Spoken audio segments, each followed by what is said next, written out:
Doctor గారు నమస్తే అండి. నమస్తే అండి. సో హాస్పిటల్స్ అయితే కిక్కిరిసిపోతున్నాయి డెంగ్యూ, చికెన్ గున్యా వీటితోని. సో ఇంతలోకి ఇంకొక వైరస్ వచ్చింది, అది మంకీ పాక్స్ అంటున్నారు. సో ఏంటి డాక్టర్ గారు, మన తెలుగు రాష్ట్రాల్లో ఉందా మంకీ పాక్స్? సో అసలు దీని లక్షణాలు ఏంటి, ఎలా వస్తుంది ఇది? మంకీ పాక్స్ అనేది కొత్త వైరస్ అయితే కాదండి. ఉమ్, ఇది యాక్చువల్లీ ఆర్థోపాక్స్ అనేటువంటి ఫ్యామిలీకి చెందింది. ఆర్థోపాక్స్ అంటే ఎప్పటి నుంచో భారతదేశంలో ఉన్న స్మాల్ పాక్స్, మన మశూచిక, మసూరి అంటారు కదా, అమ్మవారు అంటారు. yes. లేదా రీసెంట్ గా ఉన్నటువంటి చికెన్ పాక్స్ కూడా మనకి ఎప్పటి నుంచో ఉన్నది.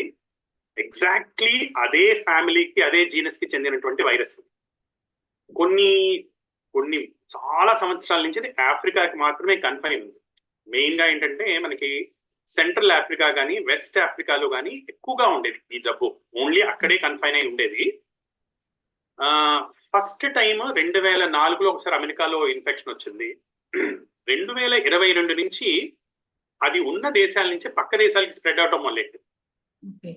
ఇప్పుడు ఇంతకు ముందు ఎప్పుడూ స్ప్రెడ్ కానంత వరకు వేరే అన్ని దేశాలని ఇన్వాల్వ్ చేస్తాం. అందుకని ఆగస్టు 14 నాడు WHO ఏం చేసిందంటే దీన్ని ఒక వరల్డ్ పాండమిక్ లాగా, ఒక వరల్డ్ మెడికల్ ఎమర్జెన్సీ లాగా ప్రకటించడం జరిగింది. యాజ్ ఆఫ్ నౌ మన దగ్గర డాక్యుమెంటెడ్ కేసెస్ లేవండి. ఏదో సస్పెక్టెడ్ కేసు అంటున్నారు, ఏంటి డాక్టర్ గారు అది? అదే అంటే తెలుగు రాష్ట్రాల్లో అయితే లేవండి. ఇప్పుడు మన దగ్గర ఉన్న ఇష్యూ ఏంటంటే ట్రావెలింగ్. ఇప్పుడు ఈ మధ్యలో ఆఫ్రికా తోటి మనకి సంబంధ బాంధవ్యాలు కానివ్వండి, వ్యాపార సంబంధాలు కానీ పెరగటం వలన ఆఫ్రికాకి ట్రావెల్ చేయడం అనేది చాలా సాధారణమైంది.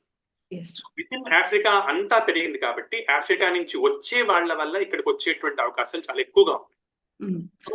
కన్ఫర్మ్డ్ కేసెస్ అయితే రాలేదండి. Think they are lookout. ఇప్పుడు ప్రాబబుల్ కేస్ అంటే ఎవరికైతే అనుమానం ఉందో వాళ్ళని ఐసోలేట్ చేసి వాళ్ళని టెస్టింగ్ ఈ ప్రాసెస్ లో అయితే నడుస్తుంది.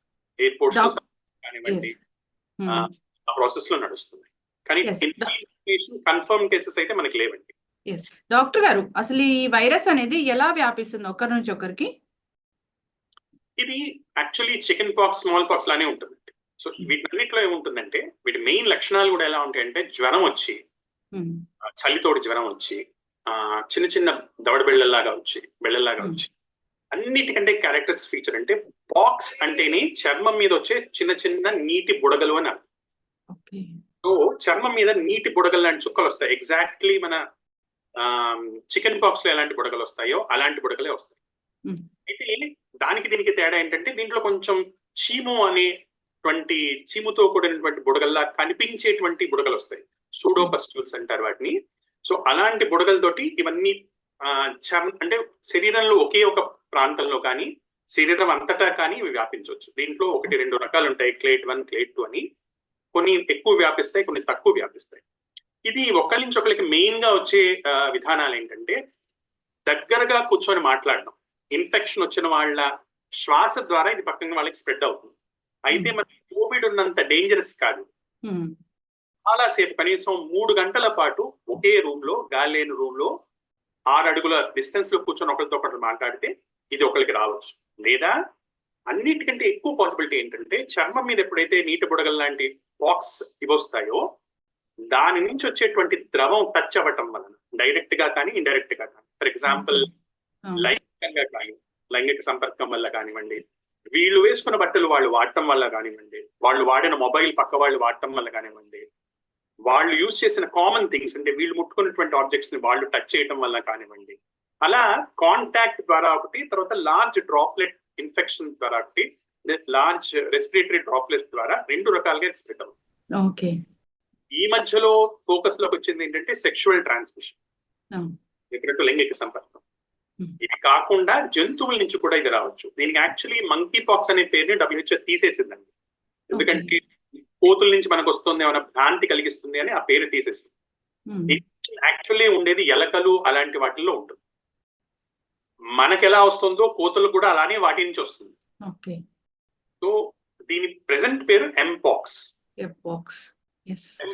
అంటే ఎం అనేది యాక్చువల్లీ మంకీకి సూచితమే కానీ బట్ ఎంపాక్స్ అని మాత్రమే పిలుస్తుంది. డాక్టర్ గారు, మన దగ్గర కేసెస్ అయితే లేవు, కానీ జాగ్రత్తలు అంటే ఏం చెప్తారండి? 2 రకాల జాగ్రత్తలు అండి. మన దగ్గర ఉండేవాళ్ళు ప్రయాణాలు చేసేవాళ్ళు ఫస్ట్ ఆఫ్ ఆల్ ఆ లోకల్ కంట్రీస్, మెయిన్ గా ఆఫ్రికాకి ట్రావెల్ చేస్తున్నటువంటి వాళ్ళు, వెస్ట్ అండ్ సెంట్రల్ ఆఫ్రికాకి వెళ్తున్నటువంటి వాళ్ళు అక్కడ ఉన్న నిబంధనలను బట్టి స్ట్రిక్ట్ గా వాటిని పాటించడం, వ్యాక్సినేషన్ తీసుకోవటము, ఇలాంటి పద్ధతులు ఖచ్చితంగా అవలంబించాలి. పేషెంట్స్ ఎవరికన్నా ఇన్ఫెక్షన్ ఉంది అన్న వాళ్ళ దగ్గర ఎప్పుడన్నా ప్రాపర్ ఒక మాస్క్ ధరించి ఓపెన్ రూమ్స్ మాత్రమే కూర్చొని పర్సన్ టు పర్సన్ ఇంటరాక్షన్ ఇది లేకుండా చూసుకోవాలి. ఒకళ్ళకి ఇన్ఫెక్షన్ వచ్చినటువంటి వాళ్ళకి, జ్వరం వచ్చినటువంటి వాళ్ళకి, జ్వరం వచ్చిన 3-4 రోజుల తర్వాత మనకి ఈ ర్యాషెస్ అనేవి వస్తాయి. సో జ్వరం వచ్చిన వాళ్ళతోటి క్లోజ్ సంపర్కం అనేది మెయింటైన్ చేయకూడదు, కొంచెం డిస్టెన్స్ అనేది మెయింటైన్ చేయాలి. ఇటువంటి జాగ్రత్తలు ట్రావెల్ చేసినటువంటి వాళ్ళు తీసుకోవాలి. మెయిన్ గా వ్యాక్సినేషన్ కానివ్వండి, అఫెక్టెడ్ ఏరియాస్ కి వెళ్ళకపోవటం కానివ్వండి, వెళ్ళాల్సి వస్తే కనుక జ్వరం ఉన్న వాళ్ళతోటి, ఇన్ఫెక్షన్ ఉన్న వాళ్ళతోటి దూరంగా ఉండటం, వాళ్ళని హ్యాండిల్ చేయాల్సి వస్తే మాస్క్, గౌను, గ్లవ్స్ వేసుకొని టచ్ చేయడం, ఇలాంటి బేసిక్ జాగ్రత్త. మన దేశానికి సంబంధించినంత వరకు వస్తే అక్కడి నుంచి వస్తున్నటువంటి వాళ్ళతోటి మనం జాగ్రత్తగా ఉండాల్సి వస్తుంది. సర్వేలెన్స్ కానివ్వండి, ఎయిర్పోర్ట్ లెవెల్లోనే వాళ్ళని సర్వేలెన్స్ చేయడం కానివ్వండి, ఎవరన్నా జ్వరము ఇలాంటి లక్షణాలు ఆ దేశం నుంచి వచ్చినటువంటి వాళ్ళు, ఇలాంటి రోగికి ఎక్స్పోజ్ అయినటువంటి వాళ్ళు జ్వరం వస్తే వాళ్ళని ఐసోలేట్ చేయడం, 21 రోజులు ఐసోలేషన్ ఉంచడం, మిగతా వాళ్ళతో ఇంటరాక్ట్ కాకపోవడం, ఇవన్నీ ఇంపార్టెంట్. మన దాకా వస్తే ఎప్పుడూ పాటించేటువంటివే.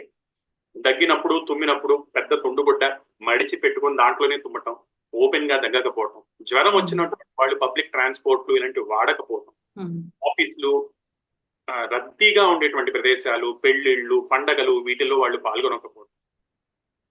పాల్గొనాల్సి వస్తే కనుక తగు జాగ్రత్తలతోటి మాస్క్, గ్లవ్స్ వేసుకొని మిగతా వాళ్ళు జాగ్రత్తలు తీసుకోవటం, ఇవి బేసిక్ జాగ్రత్త. ఓకే, అయితే డాక్టర్ గారు ఇలాంటి సిమ్టమ్స్ కనిపించాయి అదే అని డిక్లేర్ అయిపోయింది అనుకోండి, కన్ఫర్మ్ అయితే ఎలాంటి ట్రీట్మెంట్ ఉంటుంది? యాక్చువల్లీ మంకీ పాక్స్ అనేది ఇప్పటిదాకా మనకి ఎప్పుడు పెద్ద థ్రెట్ లాగా అనిపించలేదు. దీనికి కొన్ని ఇప్పుడు ఈ స్మాల్ పాక్స్, చికెన్ పాక్స్ లాంటివి ఏంటంటే యాక్టివ్ గా మనం ట్రీట్ చేయం, అంటే అందరికీ ట్రీట్మెంట్ అవసరం పడదు జనరల్లీ. ఇవి ఏంటంటే వచ్చి దానంత అనేది తగ్గిపోతుంది. 8 రోజులు కానివ్వండి, 14 రోజులు కానివ్వండి, ఇన్ఫెక్షన్ ఉంటే దాంతో తగ్గిపోతుంది. సో ఐసోలేషన్, నాట్ ప్రివెంటింగ్ ఇంకోళ్ళకి స్ప్రెడ్ కావడం ప్రివెంట్ చేయడమే వెరీ ఇంపార్టెంట్. కానీ ఎవరైతే ఇమ్యూనిటీ తక్కువగా ఉంటుందో వాళ్ళలో ప్రాణాంతకమయ్యే ఛాన్సెస్ కూడా ఉన్నాయి. ఈసారి 2022లో ఇది ఒక పాండమిక్ వచ్చింది ఆఫ్రికాలో. సో 22లో జరిగిన పాండమిక్ లో పర్టికులర్లీ వెస్ట్ ఆఫ్రికన్ వేరియంట్ ఏదైతే ఉందో దాంట్లో 10% దాకా మార్టాలిటీ రేట్ ఉంది. అంటే 10 మంది దానివల్ల చనిపోవడం కూడా జరిగింది. బ్రెయిన్ కి స్ప్రెడ్ అవడం ద్వారా, బాడీ మొత్తం స్ప్రెడ్ అవడం ద్వారా, ఇలా రకరకాలుగా స్ప్రెడ్ అవడం వలన దీని వలన డెత్ అనేది కూడా అబ్జర్వ్ చేయడం జరిగింది. ఇప్పటి నుంచి కొన్ని drugs are being tried actively దీని గురించి. Right now more than 2 drugs are available అండి. అయితే దానికి ఇంకా అప్రూవల్స్, అంటే భారతదేశం అది సన్నద్ధం అవుతుంది. మన దగ్గర ఇవాళ అవైలబుల్ ఉన్నాయంటే అవైలబుల్ ఉండకపోవచ్చు, బట్ ఒకసారి మార్కెట్ లో ఒక డ్రగ్ ఉంది అంటే దాన్ని తెప్పించి అవైలబుల్ చేయడం అనేది పెద్ద విషయం కాకపోవచ్చు. అయితే డాక్టర్ గారు వ్యాక్సిన్ అన్నారు కదా, అది ఉందా దీనికోసం? వ్యాక్సిన్ అనేది ఈ జాతికి సంబంధించినటువంటి అన్ని వైరస్ ఉన్న కామన్ వ్యాక్సిన్ ఉంటుందండి. స్మాల్ పాక్స్ అంటే ఒక ఎక్స్పెరిమెంటల్ వ్యాక్సిన్ మన దగ్గర 1975 నుంచి మనం వాడటం మానేసాం. మన దగ్గర అంతకుముందు 40 సంవత్సరాలు దాటిన వాళ్ళకి మీరు చూస్తే స్మాల్ పాక్స్ వ్యాక్సిన్ ఒకటి కనపడుతుంది, చిన్న కూర్చుంటారు. అది తర్వాత మానేశారు, ఎందుకంటే స్మాల్ పాక్స్ అనేది పూర్తిగా ఇరాడికేట్. ఈ స్మాల్ పాక్స్ వ్యాక్సిన్ మనం MVM వ్యాక్సిన్ అని అంటారు. ఓకే, ఈ వ్యాక్సిన్ ఆర్కానియా వైరస్ MAV వ్యాక్సిన్ అని అంటారు. సారీ. సో MAV వ్యాక్సిన్ ని దీనికి కూడా వాడటం జరిగింది ఆఫ్రికన్ కంట్రీస్ లో.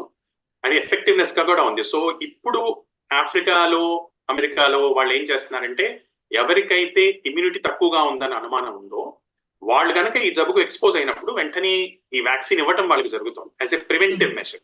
ఎందుకంటే ఎక్స్పోజర్ అయిన తర్వాత జబ్బు రావడానికి కనీసం 1 నుంచి 2 వారాలు పడుతుంది. ఈ మధ్యలో ఇమ్యూనిటీ బిల్డప్ చేయడానికి పోస్ట్ ఎక్స్పోజర్ ప్రొఫైలాక్సిస్ కూడా ఈ స్మాల్ పాక్స్ వ్యాక్సిన్ ని, మోడిఫైడ్ స్మాల్ పాక్స్ వ్యాక్సిన్ అంటారు దాన్ని. సో దాన్ని ఇవ్వడం అనేది జరుగుతుంది. So it is technically available. అయితే దాకా దేశంలో ఇది ఈ మంకీ పాక్స్ రూపంలో మనకి రాలేదు. సో వస్తే కనుక సన్నద్ధత ఉండి వీటిని మనం అవైలబుల్ చేసుకోవడం, వీటిని ర్యాంప్ చేసుకోవడం అనేది అవసరం పడే అవకాశాలు ఉంటాయి. డాక్టర్ గారు, ఇది ఏమైనా వాటికి అనుకూలమైన సీజనా వర్షం పడితే ఈ వైరస్ రావడానికి? యాక్చువల్లీ వర్షాకాలం అనేది ఇమ్యూనిటీ డౌన్ అయ్యి అన్ని రకాల వ్యాధులకి ఇంక్లూడింగ్ వైరల్ ఇన్ఫెక్షన్ కి అనువైన కాలం. ఇక్కడ టూ థింగ్స్ ఉంటాయి. వైరస్ కి కన్వీనియంట్ ఉండాలి, మనుషులకి వచ్చేటట్టు ఉండాలి. సో వర్షాకాలంలో మల్టిపుల్ రీజన్స్ వల్ల హ్యూమన్ ఇమ్యూనిటీ కొంచెం డౌన్ అవుతుంది, జ్వరాలకి ప్రోన్నెస్ అనేది పెరుగుతుంది. ప్లస్ వైరసెస్ కి ఏంటంటే వాతావరణం చల్లబట్టడం వలన ఆబ్వియస్లీ అవి థ్రైవ్ అయ్యేటువంటి ఛాన్సెస్ పెరుగుతాయి. ఇక్కడ ఇంకో చాలా ఇంపార్టెంట్ పాయింట్ ఏంటంటే వర్షాకాలంలో ఇక్కడ 2 విషయాలు జరుగుతున్నాయండి. ఆఫ్రికాలో కూడా ర్యాపిడ్ అర్బనైజేషన్ వల్ల, ఇండస్ట్రియలైజేషన్ వల్ల అడవులు నాశనం అయ్యి అడవుల్లో ఉండేటువంటి వన్యప్రాణులు ఏవైతే ఉన్నాయో అవి అర్బన్ కి, రూరల్ విలేజెస్ కి అవి పరిగెడుతున్నాయి. దాంతో హ్యూమన్ యానిమల్ కాన్ఫ్లిక్ట్ అనేది జరుగుతుంది, అంటే ఇంటరాక్షన్ అనేది పెరుగుతుంది. దీని వలన ఇప్పటిదాకా అడవుల్లో ఉన్నటువంటి వైరస్లు ఇప్పుడు మనుషులకు వస్తున్నాయి. మనుషుల ట్రాన్స్పోర్ట్, ఇంటర్నేషనల్ ట్రాన్స్పోర్ట్ అనేది పెరగడం వల్ల జబ్బులు ఒక కాంటినెంట్ నుంచి ఇంకో కాంటినెంట్ కి ఈజీగా వచ్చేస్తున్నాయి, అంతకు ముందులా కాకుండా. So now we are a global village. ఎక్కడున్నా కూడా పక్కన జరుగుతుంది అంటే మనం సన్నద్ధంగా ఉండాల్సిన అవసరం ఎంతన్నా ఉంటుంది. సో వర్షాకాలం కి కన్ఫైన్ కాకపోయినా వర్షాకాలం నుంచి చలికాలం వరకు దీనికి ప్రోన్నెస్ అనేది ఎక్కువగా ఉంటుంది. ఇన్ఫాక్ట్ స్ప్రింగ్ లో కూడా దీని ప్రోన్నెస్ ఎక్కువగా ఉంటుంది. అంటే అప్పుడప్పుడు ఎండాకాలం వస్తున్నప్పుడు దీనికి ప్రోన్నెస్ ఉంటుంది. ఖచ్చితంగా డాక్టర్ గారు, జాగ్రత్తలు అయితే తీసుకోవాలని కోరుకుందాము. తెలుగు రాష్ట్రాల్లో ఇప్పటి వరకైతే కేసులు నమోదు కాలేదు, బట్ WHO చెప్పింది కాబట్టి ఖచ్చితంగా జాగ్రత్తలు అయితే తీసుకోవాలని కోరుకుందామండి. అందరూ కూడా ఇమ్యూనిటీని స్ట్రాంగ్ చేసుకొని, సో సీజన్ కాబట్టి ఇమ్యూనిటీని స్ట్రాంగ్ చేసుకొని, so healthy life style maintain చేయాలని కోరుకుందాం. డాక్టర్ గారు, చాలా చక్కటి ఇన్ఫర్మేషన్ అండి. ధన్యవాదాలు. రైట్, నమస్తే.